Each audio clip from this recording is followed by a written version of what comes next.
شهزاد محمدي او په دوه سترو جامونو کې یې اړتیا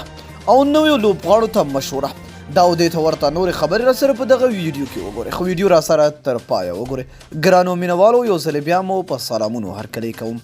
ټولو ته معلومه ده چې شهزاد محمدي د افغانستان زړور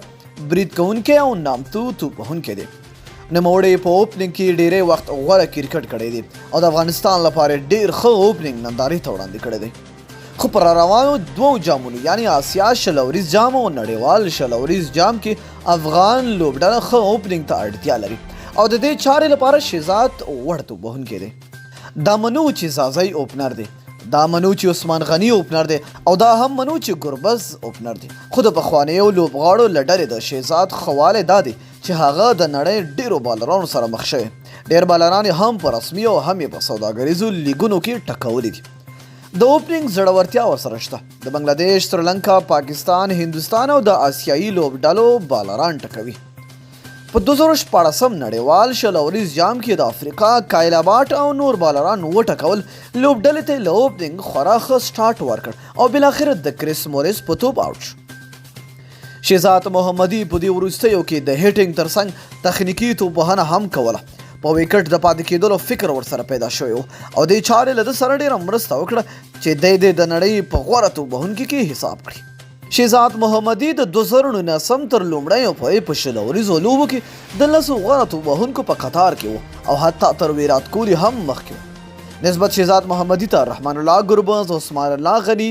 او زازی خای ښه ونه ځلیږي او د استرالیا پیچونه بیا تر آسیایي ویشتني ځایونو تیز دي اوسني ځوان لوبغاړي له استرالیا پیچونو سره ډیره بلدتیا نه لري او ښایي چې اوپننګ کې د بشپړ غړیتوب لرونکو توپ اچوونکو لخوا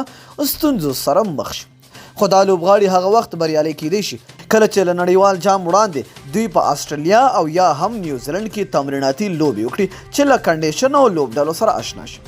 خو شهزاد محمدي بیا دا وړتیا لري چې په چټکو ویشتن ځایونو ښه توپوهنه وکړي او د اوپننګ له برخې افغان لوبډلې ته ښه سټارټ ورکړي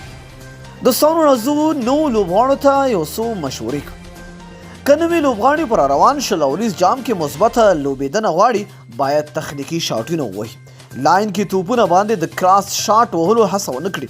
بلکې په ټایمنګ سره یې سټریټ یا مخامخ ولوبوي خو که لاین توپونه له ویکټو پورته وي باډي لاین یا شاټ پیچ وي بیا نو توپ وهونکي کولی شي چې ځان ورته جوړ کړي او د فل شاټ په لوبولو سره په میډ ویکټ لانګان او یا هم سکویر لیګ لورو ولوبوي او بونډیانې پرې وډاولي د دې ترڅنګ اپر کټ شاټونه پین شاټ شفل لیټ کټ پیډل او سکوپ شاټونه لوبول هم اړین دي یعنی توپ په کتو باید توپ ته همغسې شاټ انتخاب شي او په همغه ډول ولوبول چې څنګه یې اړتیا وي خو دا چاره هغه مهال شونې ده کله چې توپ وهونکي داسې مهارت سره لوبو ته تللی وي ځوانو لوبغاړو لپاره ډاډه لوبېدنه په ځان اعتماد له لویو ټیمونو ویره نه کول او ذهني فکري او فزیکي چمتوالی ډېر مهم دی